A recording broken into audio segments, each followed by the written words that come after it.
मो ना प्रतिभा राणी वर्मा मो अधिवक्ता कटक उच्च न्यायालय वकिलाती करे मु आज ओडिशा मध्याह्न भोजन पाचक पाचिका महासंघ तृतीय वार्षिक महोत्सव को आसी आसी मुझे जाना चाहूँगी से एत गुरुत्वपूर्ण दायित्व तुलैले भी बहुत स्वल्प वेतन रे काम करुछंती तेणुक बहुत गुड़िक दाबी अच्छी जोटा कि आम ए जाना पाइलु से माने जो मासक 2000 टंका पाउतिले ता सरकार भी 1000 टंका बढ़ई एक स्वागत योग्य पदक्षेप किंतु ता छड़ा भी बहुत ही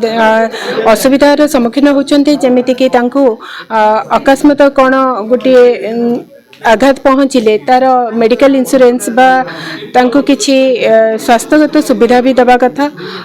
एते स्वल्प दरमारे से केमिति चलिबे ताहा भी गोटे सरकार लोकपात करवा निहाती दरकार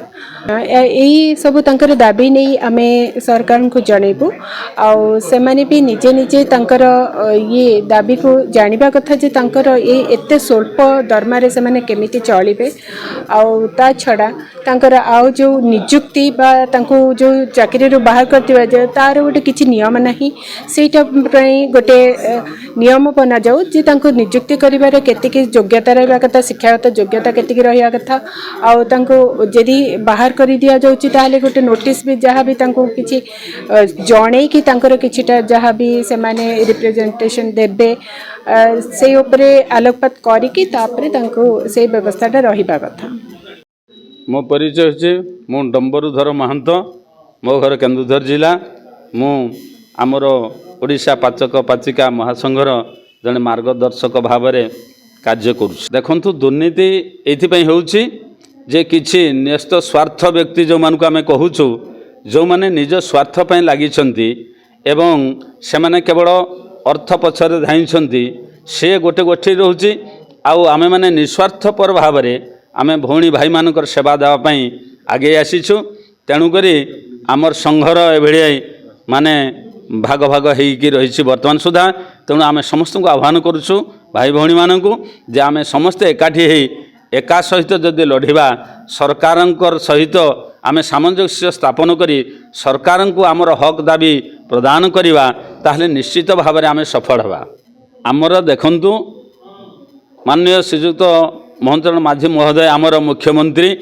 आम माटीर आम अंचलर से आम संघ परिवार मु मध्य जने संघ परिवार व्यक्ति तेणु आज आमे से मुख्यमंत्री महोदय को आमे तांको विपक्ष न जाई सपक्ष आमे जाइछु जेतेबेले 1000 टंका से बढ़ेले आमे सेथिमे तांको साधुवाद जणैबा पई तांको पाखु मध्य आसीथिलु एवं सेथिपई मध्य आमे से प्रकार दायपत्र मध्य देइछु तेणु मुख्यमंत्री महोदय को आमे निवेदन करुछु अनुरोध जणाउछु भाई ए भौणी माने आज 3000 टंका पाई केमिति परिवार चलेबे जो माने 10 टारू जाई दिन 3टारे आसुछंती परिवार छुआ पिला को छाड़ी कार्यरत रहुछंती तांकर भल मंद जेतेबेले किछि अघटन घटुछि से प्रकार मध्य किछि सहायता रहु नै तेणु मु आज तांको निवेदन करुछि जे केमिति ए पाचक पाचिका भौणी मानंकु किसी आर्थिक सहायता प्रदान जदि आउ किछि करा जाए जोटे कि आमर सर्वनिम्न मजूरी दिया जाए ताहले से माने निश्चित भाव में तांकर परिवार को प्रतिपोषण करि परिबे काहेकि ना से माने जेतेबेले चाकरी रिटायरमेंट करुछंती तांको बाबद रे सरकार किछि मध्य व्यवस्था करूनाहंती तेणु सेथिपई मध्य तांको किछि आर्थिक प्रोत्साहन राशि देवा दरकार जोटा कि समस्त कर्मचारी को दिया जाउछि एवं मु चाहिबी एमानकु सरकारीकरण कले तांकर भविष्यत जीवन निश्चित उज्जवल होता एवं सेमाने तांकर परिवार रे छुआ पिलांको मध्य किछि शिक्षित करि पारन्ते परिवार भरण पोषण करिबा पई मध्य सेमाने सक्षम हेई पारन्ते किंतु दिनकु 100 टंका पाई पुणी 2 मास सेमाने मजूरी पाउनाहंती बा 2 मास सेमाने दरमा पाउनाहंती एटा तांकर तो दरमा को हाजिबा नै एटा गुटे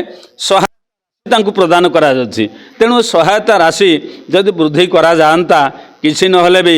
मासकु सेमाने कम से कम जदि 10,000 टंका भी जदि पाते ताहले निश्चित भाव में तांकर परिवार भरण पोषण करिया पई सेमाने सक्षम हेई पारन्ते ए कथा मु सरकार को अनुरोध करूछि एई पाचक पाचिका भौणी मानक तरफरु।